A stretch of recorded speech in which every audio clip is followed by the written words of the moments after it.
Today I want to talk about why it's valuable to define things like art. Often we hear things from, especially from artists, but from the general public who's absorbed the popular wisdom of the artists from, say, 50 or so years ago, that to define art is to do violence to the very fact of art as a free and creative enterprise, as in by defining art, we delimit the boundaries and limitations of art, and thereby put a put an arbitrary put arbitrary restrictions on what art could become, which, according to this particular anti-definition of art, art is supposed to always perpetually be overcoming. But I think that, and this is not just because I'm analytic in my traditional original training in philosophy. I think it's very important for us to define things, and it's a very useful thing to define things as well. Not the least of all because it's a useful, effective foundation for discourse, and provides a point of recuperation and rather re-coordination whenever conversations stray too far from the supposed topic, central topic of the conversation. I think that the process of coming to definitions is, in and of itself, insightful, and the conclusions, the definitions that we end up with as a consequence of those defining definitive processes are therefore also insightful, because of course they act as a sort of a shorthand for the process that people have undergone in order to arrive at that conclusion and at that definition. So I would like to point out three very popular definitions of art. The first is what is academically known as the Collingwood thesis, and it goes something like an object of art is the externalized expression of the state of mind of the artist at the time of producing the work of art. And this isn't to say that work of sculpture is how the sculptor felt at the day when he was or she was carving into the marble. Rather, the entire process consists of everything from the conception of the idea to the designing and all the way through into the production, the physical production of the product or the work of art. And as a corollary, the work of the critic, the art critic, is to retread the process that the artist went through when producing the work of art, and then recreate it in their writing, in the writing of the art criticism, and then allow the lay audience or the non art critical audience who can't do the critic's work to experience the same process of the state of mind that the artist was undergoing, or an approximation of that, by reading the art critical writing. Richard Volheim, another very influential and famous art critic and aesthetics philosopher of aesthetics, said that actually the work of art is an instance or token of a type. And what he means by that is that a work of art consists in a sort of a universal or a generalized metaphysical object, let's say. Of course, I think that's maybe putting it too specifically. He's not entirely tied up with the particularities of this way of expressing his position, but he terms it a type token connection, in which, say, the Beethoven's Fifth is the type, and any given performance of Beethoven's Fifth is a token.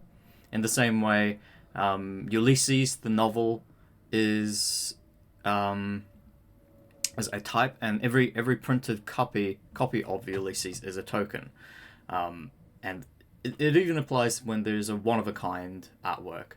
There's one type and one token in this case. unless perhaps there's a forgery. But even then, it's quite a different. Actually, it's quite a different case when it's a forgery, isn't it? Forged artworks aren't generally going to be considered a token in the same way as different copies of the same book, because they're kind of they're ontologically different.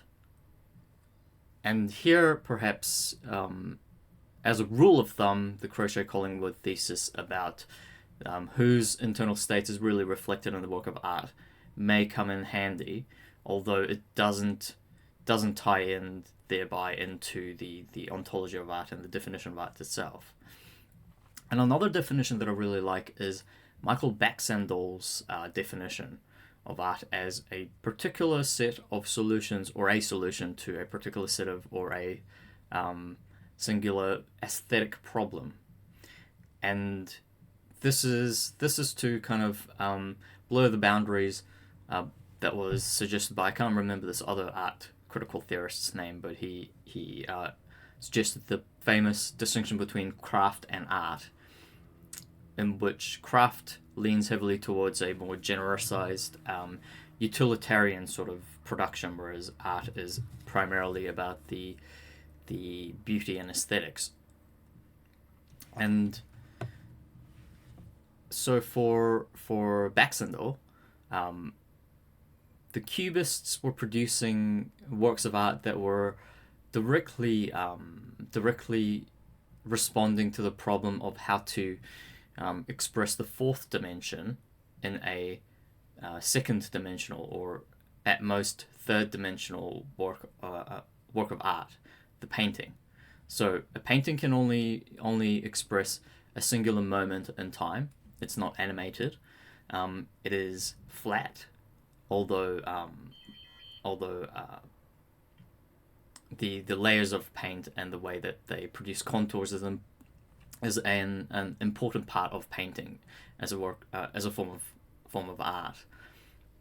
And so the Cubists attempted to say merge multiple frames of action, or multiple instances of a sequence of actions into a singular frame of painting. So in a nude walking down the stairs, there's a kind of a how should I express it? There's an overlaying of multiple positions of the same model as she's walking down the stairs. And in Picasso's paintings in his portraits, you see the individual model's face from multiple different angles and from multiple different perspectives and in multiple different facial expressions and so on. They're the expressions of fourth dimensions in a second dimensional object. And so they're solving this particular problem and presenting this particular solution, which is a new technique of Cubist art. And so Baxandall presents the very definition of art that hinges upon not necessarily the internal state of the artist, but the external utility of the artwork within the sphere of art as a practice. And that is very different from the Crochet-Collingwood thesis about the internal state of the artist. And I think these are very useful, even if you disagree with any of the definitions, and even if you disagree with the very notion of the usefulness of defining art. And now, how do we define usefulness? I think the best definition here, or the best rule of thumb for which definition of usefulness we should go for, is to think about for whom it's useful, of course. I think the best one would be, who is it useful for the artists? And is it useful for the consumption of art for the audience? And I think having a particular definition of art allows you to look at an object, perhaps any object, as a work of art, and then appreciate it as art. For instance, if you have a loose definition of art that doesn't even call for the existence of an artist, then you can readily go out and appreciate things that occur in nature as works of found art. Whether it's a spiritual or a theological practice, it doesn't really matter here. But there is a very interesting example in Japanese gardening called what is it called? It's called something like framed nature or something like that. And it's the practice of constructing the garden architecture in such a way as to frame the scenery behind, say, walls or pillars or gates, and from a certain perspective, usually if you're following along the garden path as the walk is intended to be experienced, you will see the scenery behind the frame, usually a mountain or a forest or something beautiful and awe-inspiring like that, and the frame will enhance the view greatly. And this ties in with the overall heavily manicured sort of nature of Japanese gardens, and I think that this is the consequence of a particular definition of art that incorporates nature and art without artists into the realm of art. And so, again, this is both clearly useful for both artists as well as to the audience. And if you, on the other hand, refuse this particular definition of art and want to narrow it specifically to objects with a maker, objects with the particular artists, and more importantly, objects made with great intent and care and conscious deliberate choice, then you're also still going to have different experiences that are often positively enhanced by this definition of art. Say you carefully read the work of William Shakespeare, say Richard V, and you go, well, in this play that Shakespeare has written with great care and utmost deliberation as to every which way the symbolisms point in every single scene, it has some much deeper meaning than just like, is it enjoyable and fun to watch? It's a representation of the Machiavellian duties of a Christian king. It's about the divinely justified duty for the king to manipulate and exact his cunning stratagems onto his subjects and onto the world in order to maintain and preserve the divinely ordained hierarchy of the Christian kings, something like that. And of course Shakespeare thought it all through, and it comes through in his work of art. And you couldn't possibly think that way unless you're doing some kind of like a very elaborate postmodernist backflips in your logic, which I think is actually viable. But this is much easier if you just posit that, yeah, there's an artist, yeah, he's doing this on purpose. It's like deliberate, and then it gives you carte blanche to anthropomorphize the work of art or the artist as something with intent and motivation, which of course an artist is a human being. I'll talk about AI another time. The artist is a human being. The artist has intent and thoughts and feelings and motivations, and you can read into it just like you'll read into anyone else's mind when you're trying to think about what they're thinking about. And so, as I've shown, different definitions of art have different usages, usefulnesses, and purposes.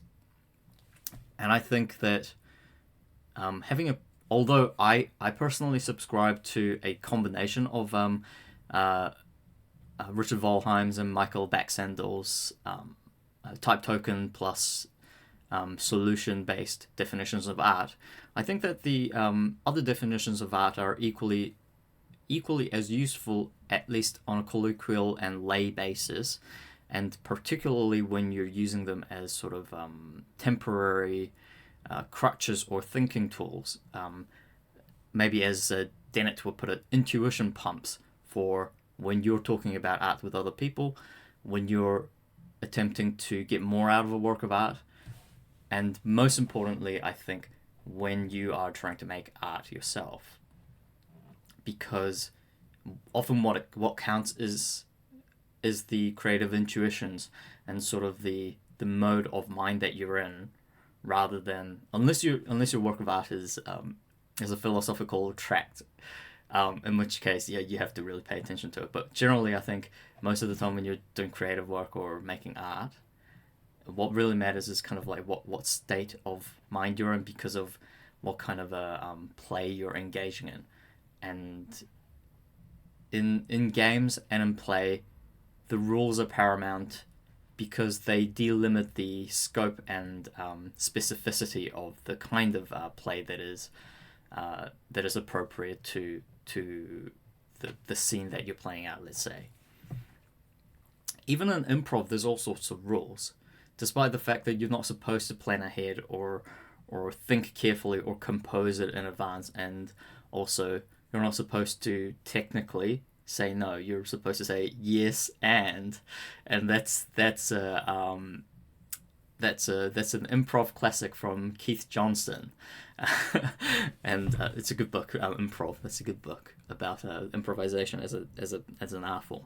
Even in improv, there's all sorts of rules. Like I just mentioned, you don't say no. You say yes and you do a back and forth with your partner, or you kind of work on top of what you've just done. The important thing, I think, is to become better at playing. For artists, more than for anyone else, is to become better at playing. And there's a kind of a paradoxical craft to the act of playing, because, and this is something that scholars of Taoism, I can't remember his name. There's a guy who's doing research into Wu Wei. His name's Ed Slingerland. Ed Slingerland, I think, is at the University of Vancouver or Toronto. Very good, interesting research coming out from him. He talks about like trying not to try, and the paradox of trying to relax in a strenuous kind of way. And he gives an example of this game called Mind Ball, where you put on some like EEG sensors onto your head. Your opponent does the same. There's a long table. There's a ball at the center of the table, which moves forward the more you relax. And you and your opponent are looking at the ball, trying to push it into your side. And you have to win by relaxing more than the opponent. And my God, imagine trying to fucking do that when your opponent's pushing the ball towards you, they're relaxing, and you see it coming towards you, and you kind of panic, and you go, relax, relax, relax, and then you relax, and maybe you close your eyes, and you feel yourself relaxing, you haven't lost yet, and so you open your eyes, the ball's almost at the end on the other side, and you go, oh my God, I'm winning, and the moment you do that, it starts rolling back towards you. And it's the same thing with trying to relax and just engage in play when you're trying to make art. Because trying to try really kind of like introduces that paradox of strenuous relaxation into the arena of play. And I think that limiting yourself or kind of shifting your focus from the vastness of all of artistic creation into a particular kind of a definition as a means of engaging in this particular sort of play, within which you know the rules of conduct, rules of play, the rules of the game. I think it's a great tool, in the same exact way that it's more fun to play Disco Elysium than just, I don't know, doodle cops on a blank piece of paper. Maybe that's more fun if you're very good at doodling. So I'll leave it there. Try to go find an interesting definition of art and try making some art with it.